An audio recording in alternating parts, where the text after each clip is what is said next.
नमस्कार। आज हम हमारी मौजूदगी जनपद जौनपुर ब्लॉक सुजान ब्लॉक क्षेत्र के दारुलपुर ग्राम सभा विकयपुर ग्राम सभा में हम अपने टीम के साथ मौजूद हैं। हमारे बीच में विकयपुर के ग्राम प्रधान प्रतिनिधि और जो है दारुलपुर के ग्राम प्रधान प्रतिनिधि मौजूद हैं। हम आपको परिचय कराते हैं, इससे रूबरू होते हैं। तो आप हैं दारुलपुर विकयपुर ग्राम सभा के ग्राम प्रधान प्रतिनिधि अखिलेश दुबे जी हैं, जो कि आपके यहाँ के ग्राम प्रधान अरविंद शुक्ला जी हैं। आप बैठे हैं हमारे बगल में। आप दारुलपुर के ग्राम सभा के ग्राम प्रधान प्रतिनिधि हैं। आपकी ग्राम सभा के ग्राम प्रधान चंद्रकला देवी जी हैं।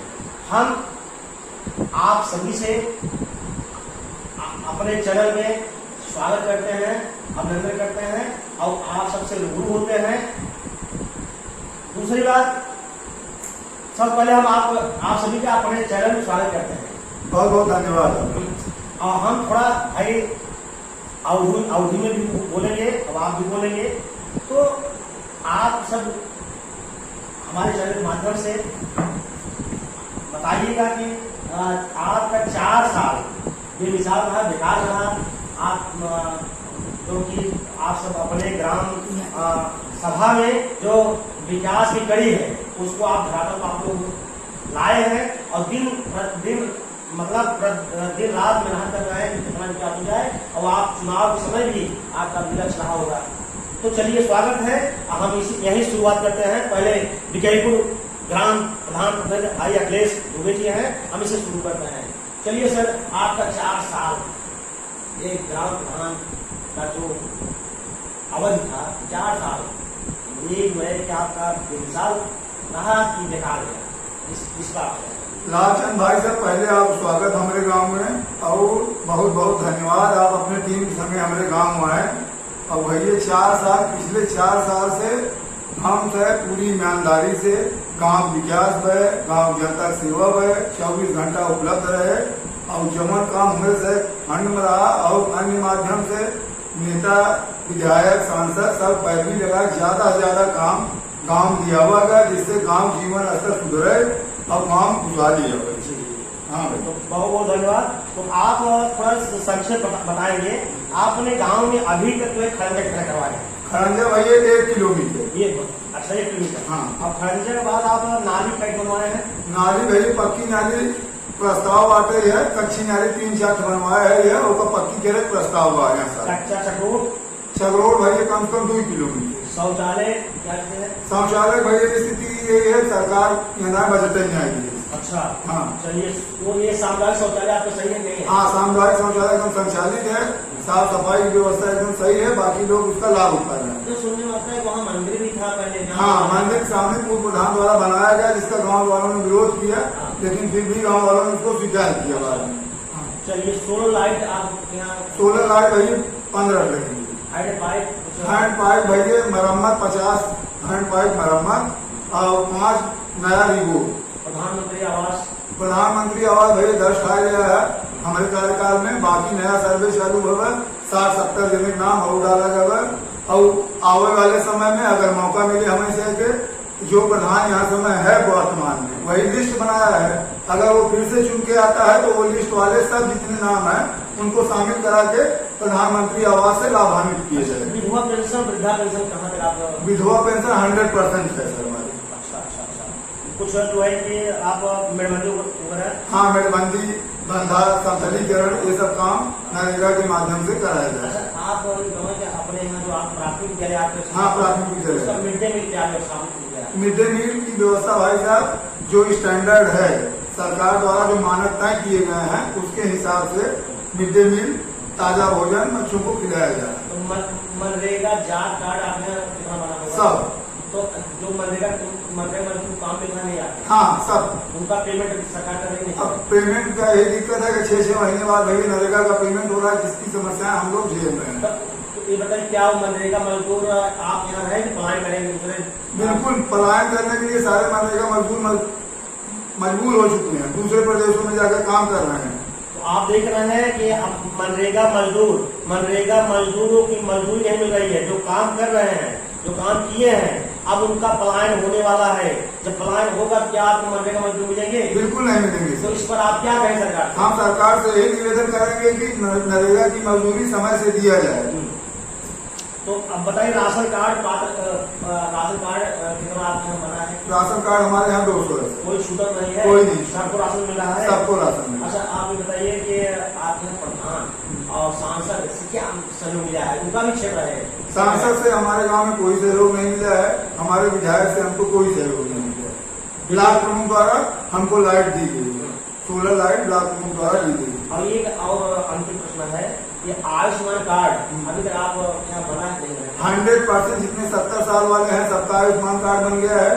बाकी जो प्रधानमंत्री आवास वाले थे उनको जो मानक के अंदर है उनका सबका आयुष्मान कार्ड बन गया है। धन्यवाद।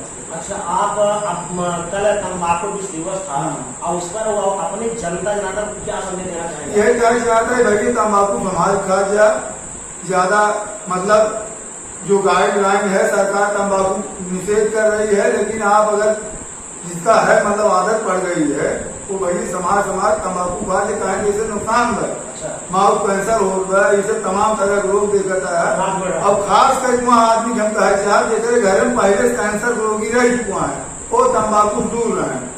अब जैसे घर में कैंसर रोगी आए हैं वो तंबाकू सेवन थोड़ा थोड़ा हल्का फुल्का मात्रा में कैसे करता है, खाना खाए के बाद जैसी है।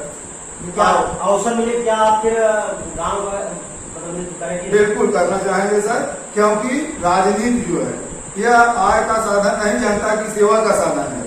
जो जनता की सेवा से जुड़ा हुआ आदमी है, जनता की उससे उम्मीद होती है। अगर प्रतिनिधि चाह ले कि हमको नहीं लड़ना है, फिर भी उनके समर्थक उनको मतलब जबरदस्ती करते हैं, भाई आप लड़िए, हमारी आवाज कौन उठाएगा, हमारी मदद कौन करेगा। ये बीच धार में छोड़कर कोई भी जनप्रतिनिधि जा नहीं सकता है जनता, यह धोखा होगा जनता के साथ। क्या आप चुनाव प्रधान चुनाव लड़ेंगे? हाँ। तो क्या कमाने के लड़ेंगे कि सेवा करने के लड़ेंगे? कोई भी जितने भी प्रतिनिधि हैं हमारे, हम अकेले की बात नहीं, हमारे जितने प्रधान बंधु हैं सब जनता की सेवा करते हैं। या मीडिया द्वारा तमाम तरीके से भ्रामक खबरें फैला करके जनप्रतिनिधियों को बदनाम किया जाता है। सारे जनप्रतिनिधि, अगर गांव में कोई मर गया, किसी गरीब की शादी है जिसका पैसा सरकार नहीं देती है, न कोई फंड है, पत्रकार या अभियान है, लेकिन हर प्रधान वहां पे खड़ा रहता है जिसकी जितनी सामर्थ्य है, वह गरीब की मदद के लिए आखिरी पायदान पे खड़े हुए व्यक्ति की मदद के लिए 24 घंटे तत्पर रहता है। यह सबसे बड़ी सेवा है, जो कि सबसे बड़ी ताकत गांव की जनता कम से कम अनपढ़ है, उसको समझ नहीं है। उसकी सबसे बड़ी ताकत ग्राम प्रधान है, वह उसकी मदद करता है, उसकी आवाज उठाता है। अगर सिस्टमैटिक तरीके से अधिकारियों के दबाव में आकर अगर इस दबाव को आवाज को कुचला जाता है तो इसके सबसे बड़े पीड़ित गांव की निरीह जनता होगी। बस यही कहना चाहते हैं। देखिए, बहुत बहुत धन्यवाद। देखिए, अभी पिकेटू ग्राम सभा के ग्राम प्रधान अखिलेश दुबे जी के द्वारा आपने सुना, उन्हीं की जुबानी। ऐसे वीडियो बने रहिए, आगे फिर जो है हम दूसरे ग्राम प्रधान का जो है सर्वे करते हुए उनका इंटरव्यू लेंगे। धन्यवाद। प्रधान जी, आप हमें ये बताइए कि आपने जो 4 साल बेमिसाल अपनी प्रधानी का जो समय आपने दिया है, इस समय में आपको यहाँ के आपके क्षेत्र के जो विधायक हैं, ब्लॉक प्रमुख हैं, माननीय सांसद जी हैं और यहाँ की जो जनता है, प्लस जो प्रधानी का काम आप लोग करवा रहे हैं, इसका जो फंड लेट लतीफ आप लोग को मिल रहा है, इसकी वजह से जो परेशानियां आप लोग ने झेली है, इस विषय में आप हमारे चैनल के माध्यम से जनता और सरकार को क्या संदेश देना चाहते हैं? भाई साहब, पहले तो संदेश यही है कि हम लोग को नरेगा के एवज में पक्के काम मिलते हैं। नरेगा का जैसे 60-40 का एवरेज है, जो सबको पता है। जो पक्का काम हम प्रधान बंधु कराए हैं, 2-2 साल से उसका पेमेंट नहीं मिला है। पेमेंट न मिलने की वजह से जो सप्लायर हैं, जो हमारे कहने पे उधार सामान गांव को देते हैं, वो देना बंद कर चुके हैं, जिससे पूरी तरह से गांव का विकास कार्य बाधित हो चुका है।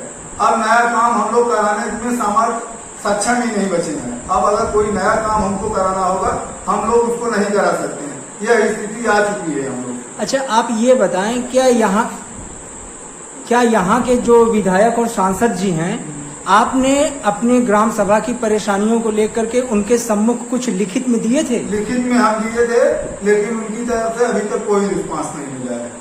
चलिए, आज इसी क्रम को आगे बढ़ाते हुए हमने जो कुछ विचार विमर्श किए हैं यहाँ के ग्राम प्रधान जी से, उससे ये आभास होता है कि इन सारे के सारे ग्राम प्रतिनिधियों को अभी तक सरकार की तरफ से न बजट की कोई सुविधा मिल पा रही है, न ही सांसद विधायक की तरफ से मिल पा रही है।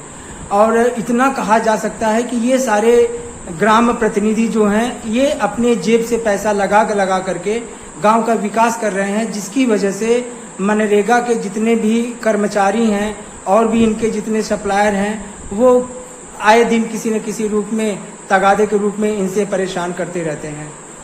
ब्यूरो, जौनपुर।